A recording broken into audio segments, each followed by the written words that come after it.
pasado, de Menzies, ayer y hoy.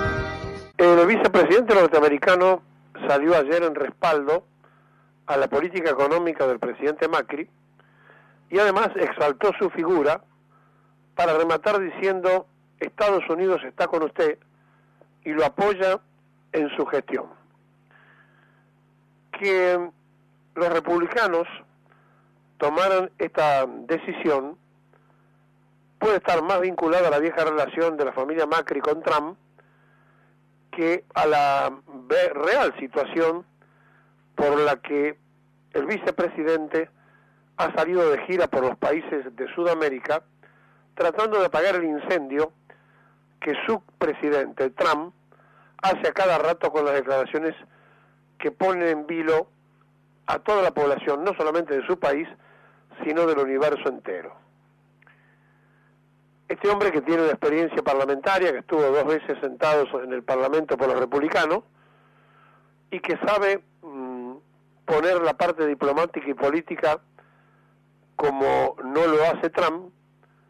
ha salido a hacer esta gira por el tema de Venezuela para congelar un poco la idea que tiró el propio presidente norteamericano de que iban a usar la fuerza militar si era necesario en Venezuela. Y además aprovechó para referenciarlo como líder de la región a Mauricio Macri y su política. Después se anunció acuerdos en el agro. Estos acuerdos en el agro tienen, en este programa ya lo hemos contado, la idea de que nos quieren vender cerdos que no solamente no están exentos de enfermedades en Estados Unidos, sino que lo menos que puede hacer Argentina es oponerse para no terminar de fundir a los productores porcinos de nuestro país, que no tiene por qué importar cerdo norteamericano. Que además tenemos un campo libre de enfermedades y no hay ninguna certeza que si importamos el cerdo norteamericano no se traslade gran parte de la epidemia que ellos tienen en esas carnes que llegarían al país. Y ellos están empecinados en que nosotros le compremos cerdo para entonces recién dejarnos entrar con los limones. Ya nos han denunciado en Estados Unidos por doping con el tema de los productos que a partir de la agroindustria se transforman en combustible, porque vendemos más barato en el mercado mundial y entonces competimos no solo con los que producen ellos, sino con los petroleros norteamericanos. Y estamos con el cuento de los limones desde que usted era embajador, y seguimos dando vuelta, pero ayer se volvió a anunciar un acuerdo agrícola entre nuestro país y los Estados Unidos. Mientras tanto, a las 2 de la tarde de hoy, se va a reunir el Consejo Directivo de la CGT en una evaluación casi que está de más, porque ya ha habido un plenario en Ferrocarril Oeste donde se tomaron determinaciones de una marcha para el día 22 de agosto y donde ahora algunos gremios, después de lo ocurrido en las elecciones del domingo, quieren aprovechar la excusa para levantar el pie del acelerador, sobre todo los considerados gordos. Y también los considerados independientes, que de independientes tienen poco, que tienen como patrón al Estado, es decir, el caso de UPCN, donde su principal discusión es con el gobierno de turno, y entonces Andrés Rodríguez ayer salió a hacer declaraciones, lo propio hizo el de Sanidad, Daer, de que tendrían que ver si se van a hacer o no las medidas de fuerza que, repito, ya han sido tomadas en un pleno, y además hay un documento que se entregó en Ferrocarril Oeste donde se convocaba con fecha, día y horario. Y por otra parte, el sector que responde a SMIT, es decir, el transporte, con Pablo Moyano de respaldo, y el sector interno que conduce el radical kirchnerista Palazzo de la Bancaria, hacen fuerza para que se realice el día 22 la movilización que se había propuesto. Este tire y afloje de algunos dirigentes es casi el origen mismo de la CGT. Miren, la CGT fue creada unos días después del primer golpe de Estado contra Irigoyen y cobró fuerza cuando el 27 de septiembre de 1930 dos sectores que nucleaban el sindicalismo de la Argentina, la COA, que era la Confederación de Obreros Argentinos, y la USA, la Unión Sindical Argentina, se ponen de acuerdo para hacer la CGT usando el nombre de la central francesa que por ese entonces había instalado en el sindicalismo mundial la idea de Confederación General de los Trabajadores. Y así surge, así nace la CGT en la Argentina, cuando uno lo analiza a fondo, digamos, nos encontramos con que tenemos por un lado la COA con los integrantes quizás más fuertes, que era la Unión Ferroviaria, la Fraternidad, los municipales, comercio, metalúrgicos de aquella época, y lo que era la USA, donde estaban los telefónicos, los marítimos, la Unión Tranvías y Automotor, en fin, trabajadores del Estado. La diferencia era que la USA era sindical y la otra, la COA, era socialista y también había presencia comunista en esa central de trabajadores que fueron a la unificación entre ambas centrales para formar la CGT. Y la CGT tuvo un primer secretario general que fue Luis Arruti de la Unión Ferroviaria, que era socialista, por la tremenda influencia que tenían los españoles, los italianos y los rusos en la Argentina, que habían venido con ideas socialistas, comunistas, anarquistas, y que eran las que imperaban en el sindicalismo de aquella época. Pero apenas nació la Confederación General del Trabajo, estamos hablando, repito, del año 30, ya en 1936 se produce la división. O sea, duró poquito, se juntaron 6 años y otra vez se volvieron a dividir con dos centrales, una de la calle Independencia, donde era la sede de la Unión Ferroviaria, donde estaban los comunistas y los socialistas, y la otra de la calle Catamarca, donde estaba la sede de los telefónicos, que era más de acción sindical, más sindicalista, y había algunos anarquistas. Y ahí empezó una de las tantas divisiones que en realidad, en el mismo nacimiento de la CGT, siempre hubo enfrentamientos y nunca se terminó de la unificación. Llegó el 45 y a partir de allí se empezó entonces a producir la peronización del movimiento obrero y claro, ya en el año 50, en un congreso confederal muy grande, muy importante, directamente se declaran peronistas, es decir, la Confederación General del Trabajo toma una postura política que ya no era ni comunista ni socialista, sino que era peronista. Luego vendría el golpe de Estado,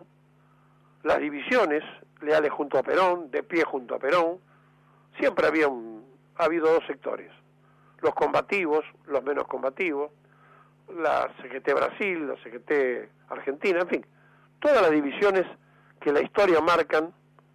de los trabajadores. Bueno, no es la excepción este momento del sindicalismo argentino,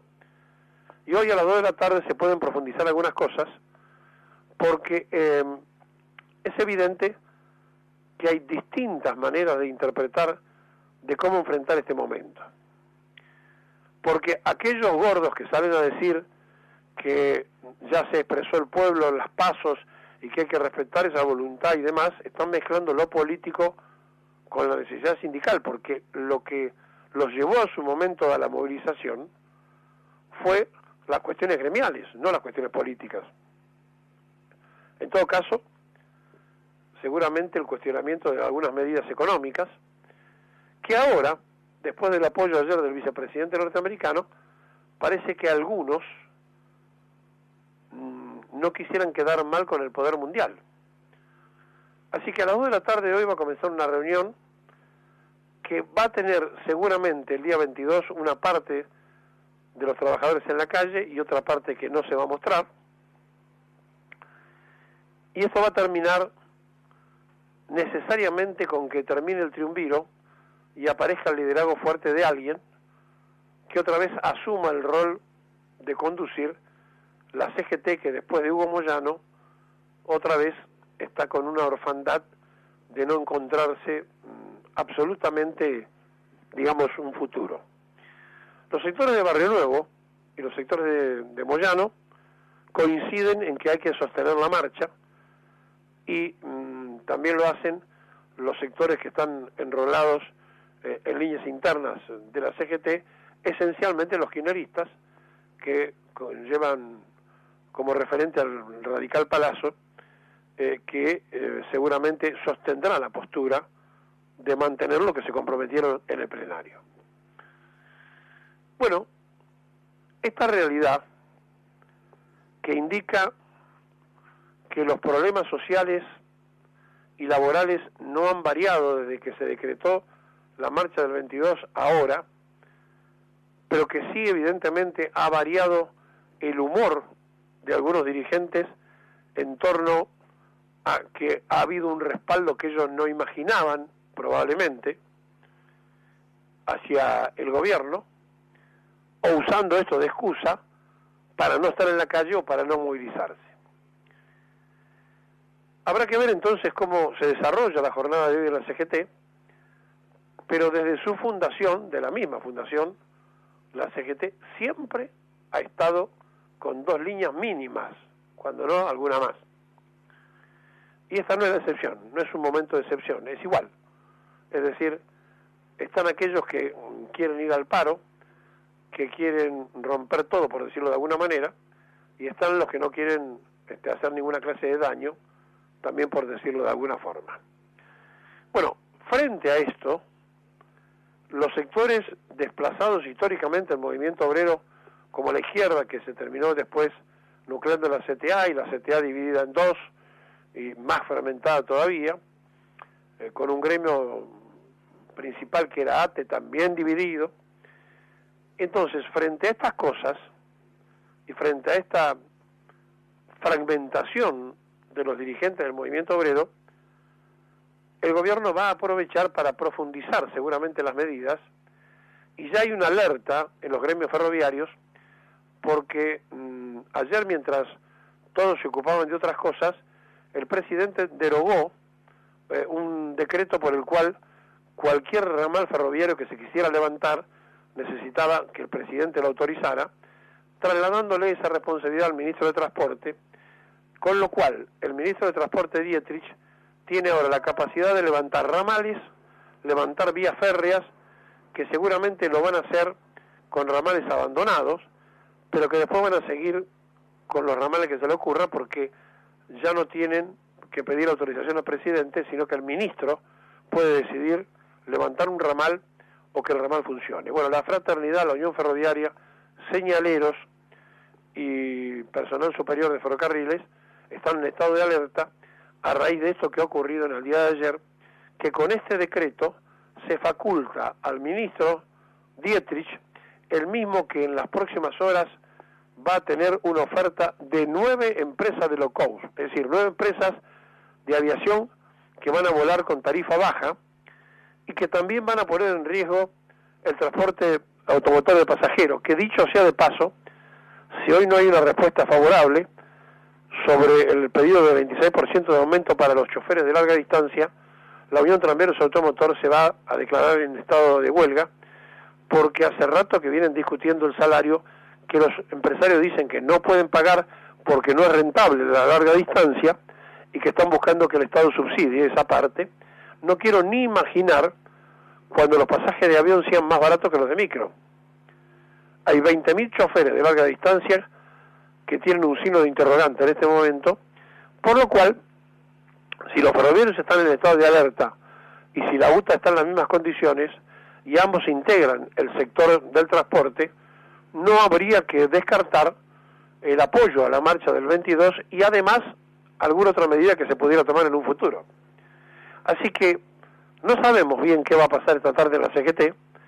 pero lo cierto es que mientras la prensa que apoya al gobierno de Macri pondera el alineamiento del vicepresidente apoyando la política económica argentina y hablando maravillas de la reforma de Macri, los trabajadores que están esperando que la dirigencia tome alguna determinación para la protección del trabajo, seguirán esperando en una Argentina donde nos entretienen con otras cosas, pero lentamente van pasando las cosas que están preestablecidas en el proyecto liberal y que se van a ir cumpliendo.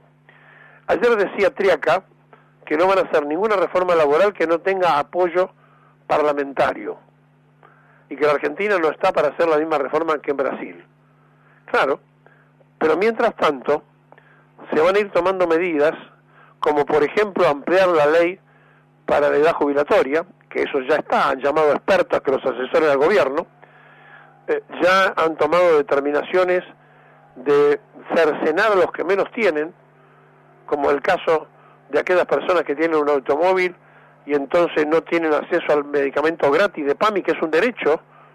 El jubilado que tiene un auto que tiene menos de 8 años de antigüedad,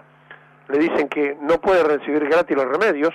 porque se supone que está en mejores condiciones económicas que otros, cuando hay una ley que no marca diferencia para los jubilados. Es decir, se va avanzando sobre cosas que se hacen algunos dirigentes sindicales los distraídos, y me parece que inexorablemente esto va a llevar a una profundización de quién es quién en la CGT. Hoy a las 2 de la tarde puede empezar una jornada larga que a lo mejor termina con una fragmentación o una unificación. Pero lo que ya está sobrando es el triunviro. Alguien está buscando un secretario general fuerte que pueda conducir a los trabajadores.